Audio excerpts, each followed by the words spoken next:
So Twitter today did some pretty interesting stuff. You know, typical of the man, of the institution of mainstream media, you gotta have a pyramid. I view it as a pyramid scheme, and that is the life that we currently live in, with the top being mainstream media, major news outlets, the people who decide what you guys get to see on a day-to-day basis. And there was sort of a change, a shift in that, you might say, where the people had a little more say in what they wanted to read. And what Twitter decided to do was take out the freaking anal bead that was getting shoved up the man's ass and instead insert it into the little guy's ass. And I want to show you exactly what I'm talking about here. So today we saw the Nancy Pelosi portfolio tracker and the Epstein tracker, the Epstein trial tracker get suspended. And on top of that, you had a third account, which was actually suspended due to Citadel going up in arms, Citadel Securities, the hedge fund, right? Because of impersonation issues.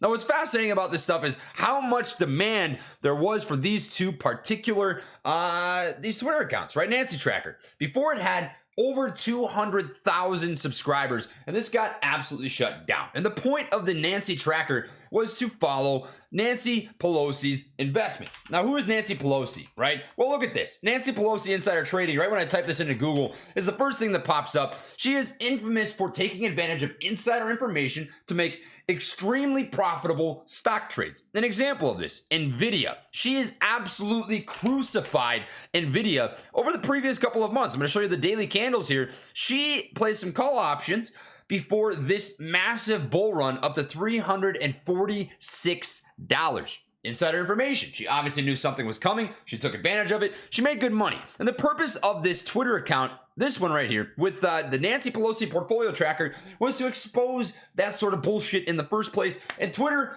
as I would imagine, decided to shut this down because of impersonation problems, perhaps a parody account, right? We don't really have a reason behind why the account's suspended. All we can see is that it violated the Twitter rules, so we can speculate. Now, dive into that specifically here in a second. Other Twitter account that got shut down, right?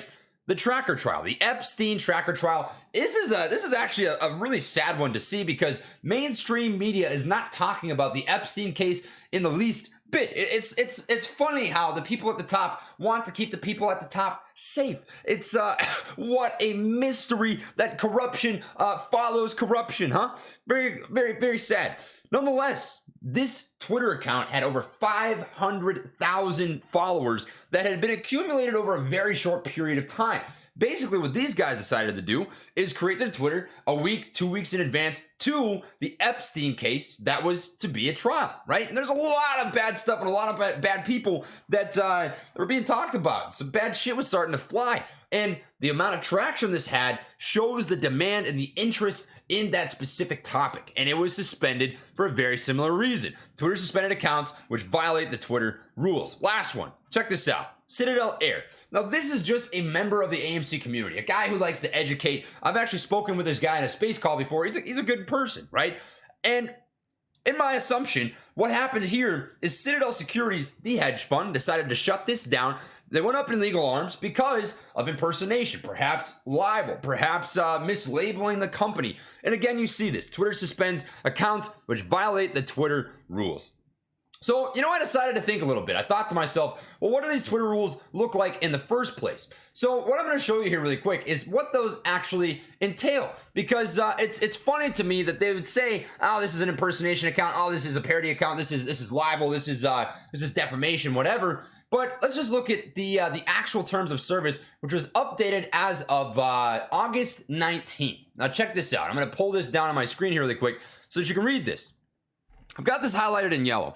We also reserve the right to access, read, preserve, and disclose any information as we reasonably believe is necessary to 1. Satisfy any applicable law, regulation, legal process, or governmental request. Now, that is some interesting shit. So what you're seeing here is that as of that date, right, as of August 19th, Twitter decided that they had the right at any point in time to dive into any Twitter account, any messages, anything that's out on Twitter for any sort of legal purpose. And you can only think to yourself, right? What are the legalities that were tied to this? Well, first off, Nancy Pelosi.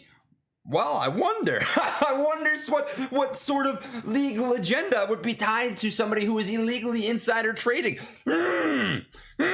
Very fascinating thing to think about. I wonder about the Epstein case. I wonder who'd get in trouble if some of these things that are not being talked about in mainstream media in the least bit were just, I don't know, leaked on Twitter and got retweeted and gained a lot of traction. Similar to what you saw with this account right here with 500,000 followers, the Epstein trial tracker. Well, it almost seems like they get to dictate what law is. And they get to dictate when law is applicable. And they get to dictate, to some extent, how political they want it to be in terms of suspending certain accounts, verifying certain accounts, shutting down certain accounts, accessing certain accounts. And that's fucked. That's pretty out there, man. I mean, this actually boils my blood quite a bit because what was happening here for the first time in a minute is the people got to decide the news that they wanted to consume. They got to decide the information that they wanted to consume. The demand was decided simply by the amount of followers and the amount of engagement that these tweets were receiving. It was obvious that there was interest in this, and it's obvious that Twitter does not want there to be interest in this. And I want you to think about that because that's messed up. That's a pretty sad thing. I actually followed all three of these accounts, right? I followed the Epstein trial tracker. I followed Nancy Pelosi's tracker. I also followed Citadel Air. And man, I'll tell you what, that's a shame. It's a shame that that's the world we live in. And I suppose there really is no moral to the story here. This doesn't seem like a situation where the little guys win. It seems like a situation where Goliath just smushes David. He shoves that anal bead into his ass instead of their own. And you kind of just have to deal with the ramifications. So I'm pissed about it. Hopefully that makes you feel some sort of way. And that's what I've got for this video. Much love and peace.